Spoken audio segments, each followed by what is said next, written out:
뉴스의 진수를 보여주는 인터뷰. 뉴 진수.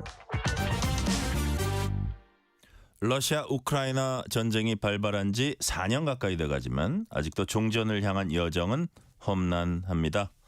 전쟁으로 인한 우크라이나 참상은 보도를 통해 잘 알려진 편이지만 또 다른 전쟁 당사국 러시아 상황은 잘 알려지지 않고 있습니다. 오늘 인터뷰 코너에서는 대한민국 국민, 러시아 출신입니다만 대한민국 국민 일리아 벨야코프 수원대 교수와 함께 우크라이나 전쟁과 러시아 내부 상황 얘기 자세히 나눠봅니다. 벨야코프 교수님 어서 오세요. 네, 안녕하십니까. 네.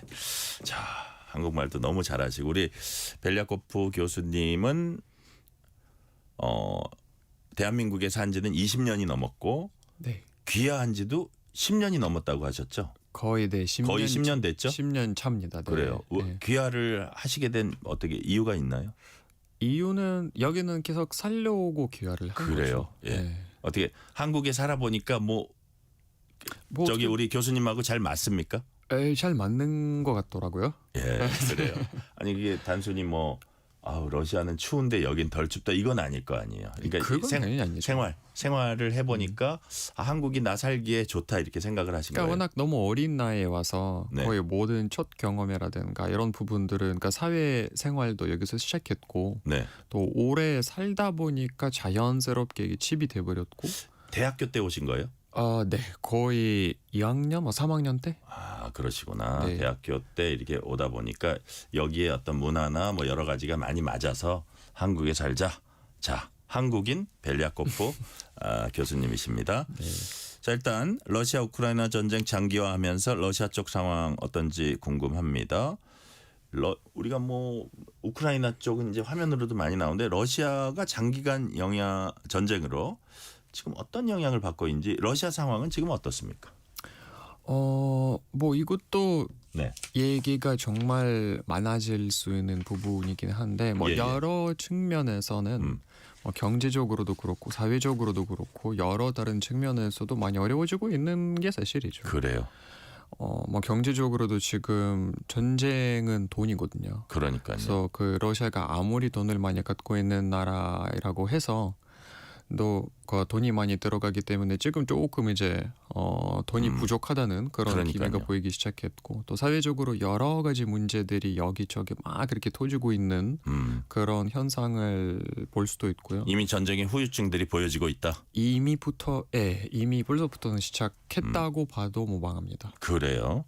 자, 이 부분이 또 좀 궁금하더라고요. 우리가 푸틴 대통령 하면은 워낙 이 권력이 공고하고 아주 강력하고 이렇게 알고 있는데 그럼에도 불구하고 어쨌든 전쟁을 4년 가까이 계속하면 그게 이제 국민들한테 피로감이 누적될 수 있잖아요. 피로감이 올 수 있고 그러다 보면 어떻게 전쟁을 통해서 리더십이 이렇게 더 강화될 수도 있지만 조금 이렇게 흔들릴 수도 있고 지금 러시아 국민들은 푸틴 대통령에 대해서 어떤 생각을 하고 있습니까? 일단은 이 질문 자체가 무의미하다고 제가 개인적으로 생각하는 게. 그래요? 나 러시아 국민에게 마음 먹고 질문했는데. 네. 아무도 뭐든지 물어보진 않습니다. 그래요? 러시아 국민의 의견이 필요하진 않고요. 의견이 필요 없다? 그냥 푸틴의 생각만이 중요해요? 그렇죠. 독재 국가에서는 국민을 어느 누구도 물어보지 않습니다. 그래요. 그래도 너무 말도 안 되게 통치를 하면은 국민들 반발이 쌓일 수는 있는 거 아니에요? 그렇긴 하죠. 그래서 국가의 폭력기관이라든가 탄압 정책이라든가 이런 게 존재하죠. 그래요. 예, 표현의 자유를 억압하든가 또 인터넷 제한이라든가 언론 탄압이라든가 이런 부분들이 러시아에서 지금 다 다발다산이고요. 네. 그래서 그런 정책을 통해서 또 여론을 형성하고 있죠. 네. 그러니까 지금 교수님 말씀을 들어보니까 러시아라는 독재 국가에서 우리가 지금 대한민국이란 민주국가에서 이렇게 생각하는 그 방식으로 지금 그렇게 생각할 필요가 없고 푸틴은 그냥 자기 생각대로 통치를 하는 거네요. 비교가 적절할지 모르겠지만 중국식이라고 생각하시면 될 것 같아요. 그래요. 예, 중국 사람들도 쉽게 반발할 수 없듯이 러시아 사람들도 쉽게 자기 목소리를 낼 수가 없어요. 그러면 자기 목숨이 위험해질 수 있습니까? 그렇죠. 그래요. 당연하죠. 예, 목숨이 위험해지면 사실 목소리 내기 어려워요. 그럼요. 당연하죠. 예, 목숨보다 또 소중한 게 없으니까. 그러니까요. 예, 그 아직도 철권 통치다 그런 말씀이시고, 자 그래서 푸틴 대통령에 대해서 불만이 있더라도 그 불만이 의미 있게 생각하지 않는다는 취지의 말씀 같기도 해요. 자 그렇다면 개인적으로 그러면 그 푸틴 대통령에 대해서 말 나온 김에 네. 어쨌든 권력을 공고히 하는 재주라든지 그 완전히 철권 통치로 휘어잡고 있다는 그런 뭐 능력 말고 어떻게 좀 어떻게 평가하십니까? 교수님이 보시기엔 푸틴 대통령이라는 사람을. 이거는 어려운 너무 넓은 질문인가요? 네, 넓은 질문이고요. 그러니까 이게 워낙 오랜 시간을 집권을 하다 보니까 네. 이 그 푸틴에 대한 평가가 매우 많이 갈립니다. 러시아 사람 중에서도. 그래요. 예. 이것도 막 그러니까 정말 신분에 따라 교육 수준에 따라 살고 있는 거에 따라 러시아 내 사회 위치에 따라 다 다를 다 거고요. 달라요.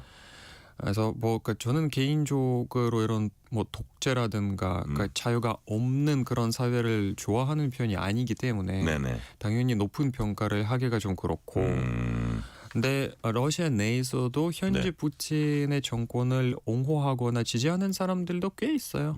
없지는 않습니다. 그래요. 뭐 여러 가지 이유가 있겠지만 자기가 처한 위치, 자기가 좀 그 나라에서 잘 살고 있다든지 어떤 중요한 위치에 있다든지 이런 게 많이 영향을 받겠네요. 그럼요. 전쟁이라는 것도 뭐 당연히 일반 사람들은 전선에 나와서 죽는 사람들도 있는 반면에 네. 그걸 통해서 돈을 어마어마하게 많이 버는 사람들도 있거든요. 그래요. 그래서 그런 사람들은 당연히 현 상황이 옹호할 수밖에 없죠. 자, 사람에 따라서 처한 위치에 따라서 다르다는 말씀해 주셨고, 처음 질문에 우리가 뭐 러시아 지금 상황 어떠냐 그랬는데 막 전쟁 전과 비교했을 때 러시아 국민이 체감하는 민생 경제라 그러나요? 뭐 물가, 생필품 수급 상황 이게 문제 없어요 지금? 이것도 누구를 뭐로 보느냐에 따라 다를 거예요. 이것도 또 풍족하게 얻을 수 있는 사람이 있고 그렇죠. 어려운 사람이 있다. 일단 그렇고요. 계급 그러니까 사회군요. 돈이 있냐 없냐 첫 번째 문제고요. 두 번째 지역적인 차이도 어마어마해요. 아 그래요? 모스크바는 크게 아무런 문제가 없어 보이지만 시골에 가면 또 상황이 달라져요. 그래요. 예, 뭔가 작은 도시라든가 소도시라든가 또 제 고향인 플라디보스토크 같은 경우에는 네. 그렇게 밝은 그림이 아니에요. 예, 그게 물자가 부족하는 부분도 있고 아니면 부족하다기보다는 그러니까 품질이 퀄리티가 낮아지는 그런 품목이 다수가 돼버렸다고 얘기를 할까? 네네. 그러니까 원래는 모든 게 열려 있고 시장이 열려 있었을 때 국내산도 있었고 국외산 그런 제품이 있었는데 지금은 국외산이 모두가 모듈이 다 없어졌기 때문에 그래요. 국내산밖에 없고 국내산 회사들이 경쟁이 없다 보니까 퀄리티를 낮아지는 그래요. 그런 부분들이 많이 낮아지는 것을 알 수 있을 것 같아요. 그래요.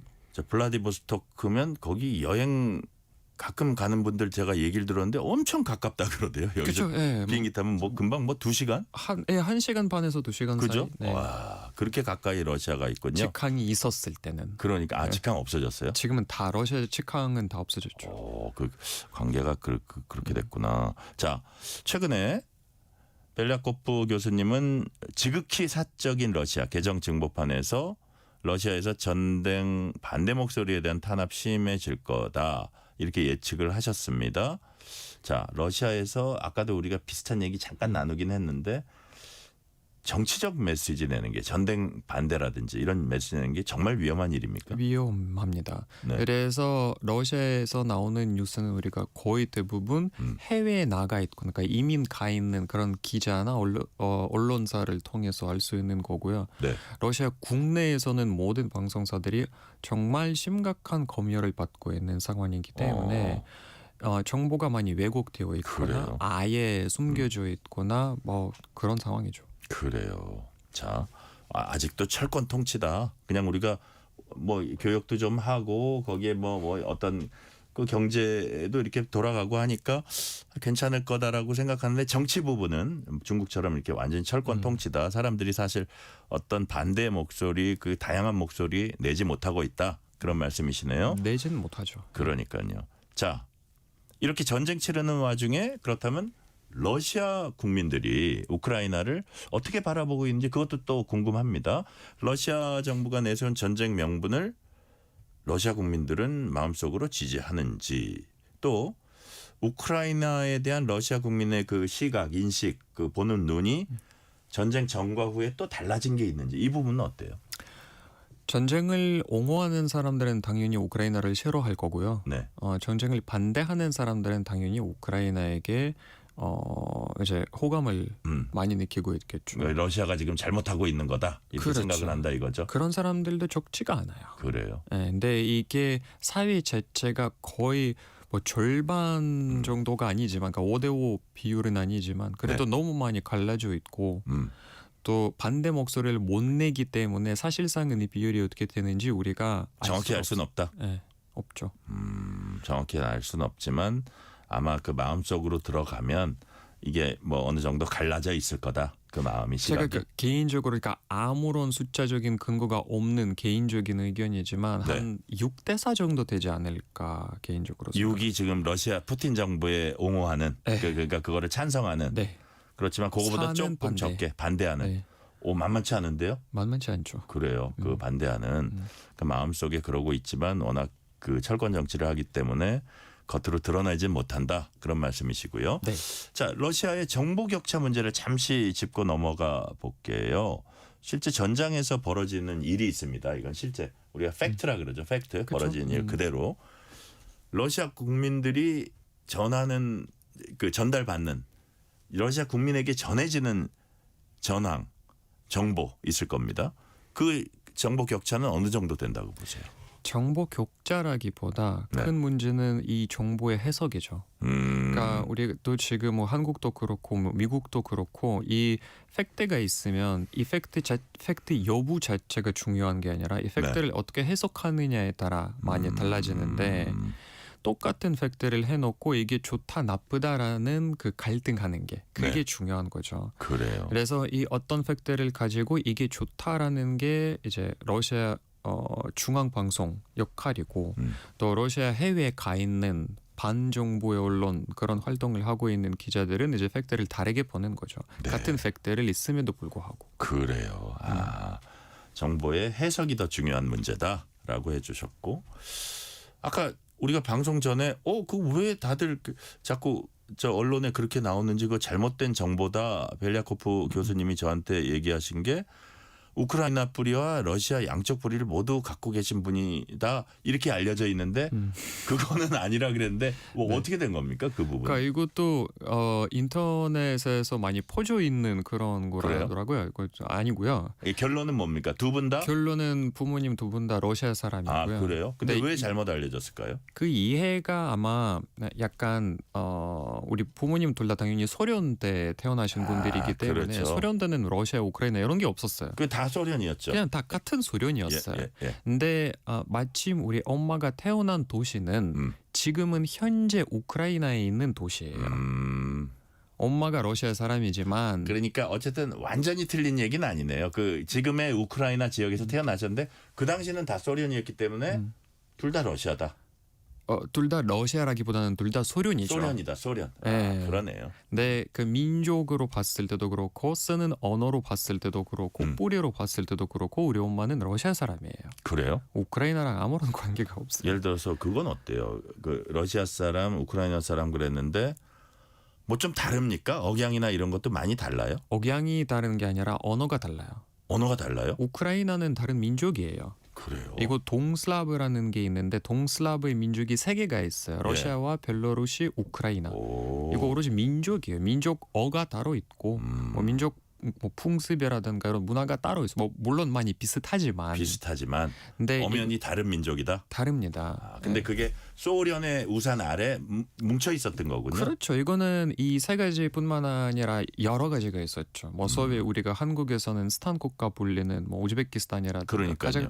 이런 나라들도 지금은 주권 있는 나라지만 그 당시는 또 똑같은 소련이었어요. 그러니까요. 그래서 뭐 우즈벡 사람들도 뭐 카자흐 사람들도 키르기즈 사람들도 다 소련 사람이었지만 네. 그렇다고 해서 뭐 다른 나라라고 하기엔 좀 하기엔 어렵지만 어쨌든 어머니도 소련 사람이다. 근데 어쨌든 지금의 우크라이나 지역 거기서 태어나셨다. 태어난 곳은 지금의 현재 우크라이나 땅에 예. 있는 도시고 그래요. 민족으로 따지면 러시아 민족. 그래, 그렇군요. 그러니까 러시아 분이고 두 분 다. 자, 전쟁 초기에 교수님이 SNS에 우크라이나 국기 올렸습니다. 네. 이 의미가 뭐였는지 이로 인해서 좀 뭐 어떻게 갈등은 없었는지 어땠습니까? 불공정한 정쟁을 알리기 위함이었죠. 아, 그래요. 이거는 러시아가 분명한 가해자고 우크라이나는 분명한 피해자이기 때문에 네. 그 피해자의 제가 도울 수 있는 부분이 이것밖에 없을 것 같아서 일단은 제 입장을 그렇게 밝혔고요. 그래서 뭐 갈등은 없었고요. 네. 이거는 뭐 저와 비슷한 생각을 갖고 있는 사람들도 많기 때문에 저를 옹호하는 사람들도 있었고 물론 저를 욕하는 사람들도 있었지만 있었지만 비난하는 사람도 있었지만 옹호하는 사람도 있었고 그 뭐 갈등이라고 할 만한 건 아니었다. 네. 다만 어떤 전쟁 이게 그 러시아가 우크라이나를 침공이 명백했기 때문에 이런 부분에 대해서는 약간 의사 표시를 한 것이다. 그런 그렇죠. 뜻이네요. 네, 그렇죠. 맞습니다. 네. 저 해석 잘하죠. 네. 잘하시네요. 자, 약간 북한 얘기를 지금부터 해볼게요. 네. 전쟁을 계기로 북한과 러시아가 밀착을 했습니다. 특히 북한이 러시아를 위해서 우크라이나 전장에 파병을 했습니다. 네. 과거에 교수님이 이런 말씀하셨어요.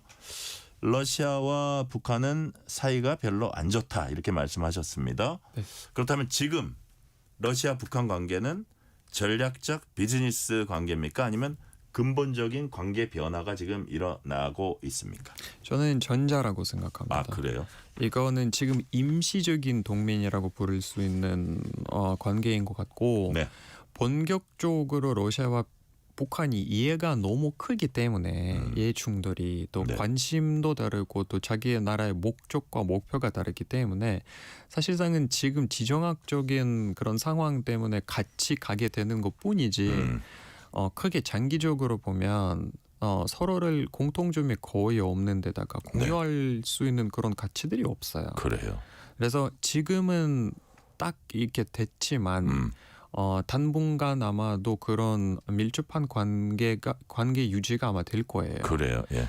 서로가 원하는 게 있으니까. 북한도 요구하는 것도 있고 북한이 원하는 것도 있고 네. 러시아도 이 관계를 통해서 얻는 게 있기 때문에 근데 전쟁이 뭐 어떻게 끝나냐에 따라 많이 다르겠지만 전쟁이 끝나고 나서 또 러시아와 유럽 관계, 러시아와 미국 관계가 어떻게 하느냐에 따라 또 북한 관계가 정리될 수도 있어요. 그러니까요. 또 그 북한과 중국 관계 요거에 그렇죠. 따라서도 또 북한과 러시아 관계도 약간 연동하는 것 같아요. 변수가 너무 많아요. 그렇죠. 그러니까 북한 외교 노선도 굉장히 중요하고 앞으로의 러시아 외교 노선도 너무 많이 중요하기 때문에 네. 이런 수많은 변수 때문에 제가 앞으로도 러시아와 북한이 지금의 수준의 관계를 유지하기가 어렵다고 보는 입장입니다. 그래요. 자, 지금의 수준은 그냥 전략적 비즈니스 관계고 언제든지 서로 간에 어떤 얻을 것이 좀 그 효용 가치가 떨어진다고 하면 상당히 멀어질 수도 있는 관계다라는 게 교수님 말씀이시고요. 네, 저는 그렇게 봅니다. 네.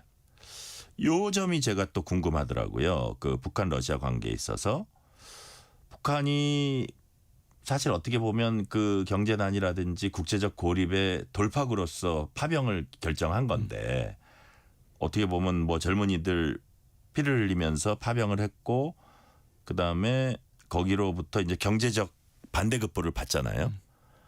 거기다가 무기를 팝니다, 지금. 그러니까 북한으로서는 경제적으로 상당히 안정될 수 있는 토대를 이 우크라이나 전쟁에서 이제 얻었다고 볼 수 있는데 그렇죠. 여기서 북한이 하나 더 꼭 얻고 싶은 게 러시아의 첨단 군사 기술입니다. 이게 이제 미사일 사거리하고도 관련이 있고 그러니까 위성 기술 이 부분 이제 북한이 집착하고 있는데 교수님 보시기에 정말 핵심적인 첨단 기술을 러시아가 북한에게 줄까요? 저는 안 줄 거라고 봅니다. 그래요. 여러 이유 때문에 그렇다고 생각하는데 첫 번째 이유는 일단 러시아가 자기 기술을 어느 누구랑도 그렇게 쉽게 공유하는 나라가 아니기도 하고 네네. 소련 때도 그랬고 러시아도 그래요. 두 번째 이유는 중국입니다. 중국은 바로 옆에 있는 북한이 갑자기 최첨단의 그런 로켓 미사일, 그러니까 미사일 기술을 받게 되면 네. 좋아하지 않을 거고 그래요. 유일하게 그러니까 나중에 상황이 어떻게 바뀔지는 모르겠지만 지금 유일하게 러시아를 견제할 수 있는 나라는 중국밖에 없어요. 예.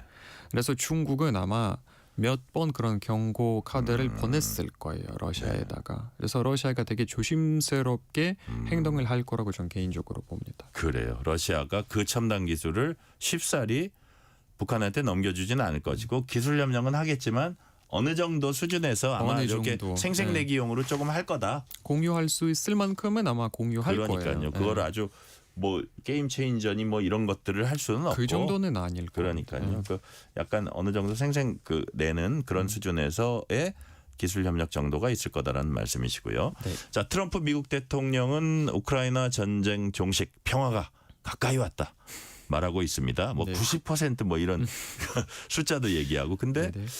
핵심적인 영토 문제 이런 핵심 사안들이 사실 남아 있거든요. 저희가 객관적으로 보면. 네. 그럼 이런 영토 문제가 해결되고 평화협정이 체결되는 거 가까이 왔습니까? 아니면 멀었습니까? 아직? 매우 많이 멀었습니다. 그래요. 트럼프 말하고는 많이 다르네요. 트럼프는 거의 99%가 왔다고 지금 1년째 거의 매일 반복해서 말하는 거고요. 네. 트럼프가 이 갈등에 대해서 자세히 모르기도 하고 그래요? 알고 싶어 하지도 않아요. 근데 그래요. 그 이 전쟁이라는 게 이거는 러시아와 우크라이나뿐만 아니라 전쟁이라는 거에 대해서 생각해 보시면 네. 전쟁은 항상 왜 일어나요? 어떤 한쪽이 다른 한쪽한테 원하는 게 있어서 그래요. 네. 러시아가 푸틴이 원하는 거 얻지 않은 이상 네. 이 전쟁이 종료되지는 않을 거예요. 그래요. 어쨌든 핵심 뭐 돈바스가 됐건 어디 핵심 그 영토 이거를 지금 시작했던 그걸 얻지 않고서는 러시아는 끝내지 않는다. 영토뿐만 아니라 여러 가지가 여러 요소들이 얻고자 하는 있어요. 것들. 영토는 가장 유명하고 가장 잘 알려진 부분 중 하나인데 하나만 더 하면 뭡니까? 영토 말고. 우크라이나와 나토의 관계. 그렇군요. 예. 그게 또 중요하겠군요. 그게 또 그것도 중요하고 또 앞으로의 우크라이나의 정권 창출의 러시아 역할 이런 부분들이 푸틴에 있어서 굉장히 중요한 부분들이기 때문에 네. 그냥 냅두진 않을 겁니다. 그래요. 자, 지금은 한국과 러시아와의 관계를 지금부터는 몇 가지 좀 여쭤볼게요. 네.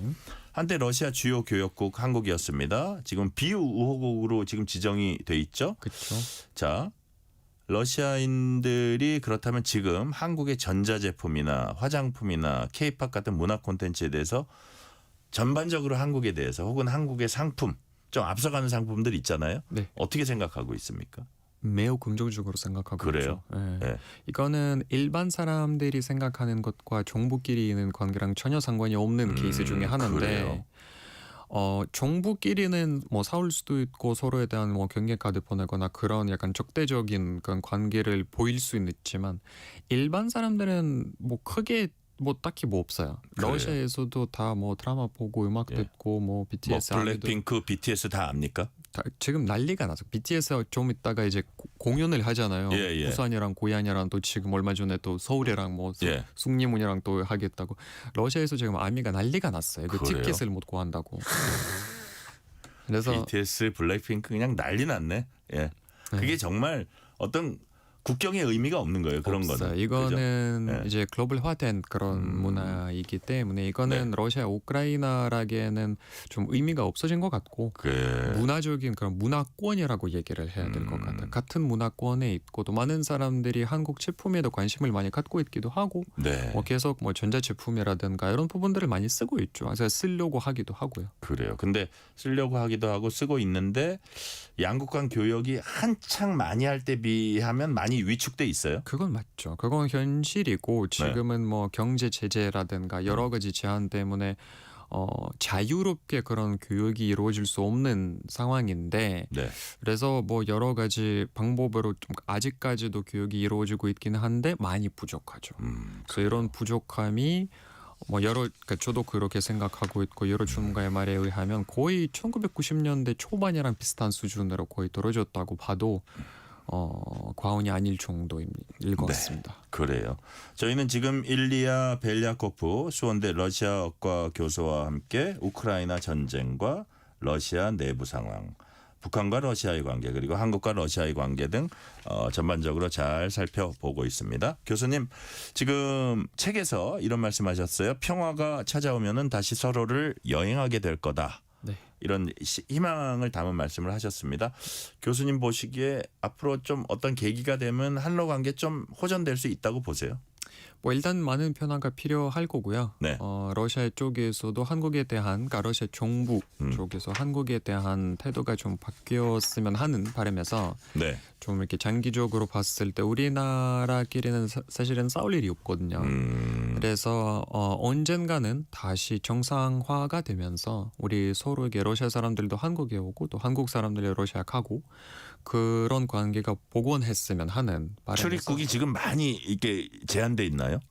제한이라기보다는 많은 한계가 있죠. 그러니까 입국하려면 비호적인 국적을 갖고 있는 사람들은 무조건 세컨더리로 끌려가요. 아 그렇군요. 네, 그래서 그러니까 좀 이렇게 심리적으로 안 좋은. 아니 그리고 뭐 아까 말씀하셨는데 직항도 막 없어지고. 그렇죠. 그러니까. 경유를 해야 돼요. 네, 네네. 러시아 가려면. 그래서 그런 게 다 없어지고 난 다음엔 네.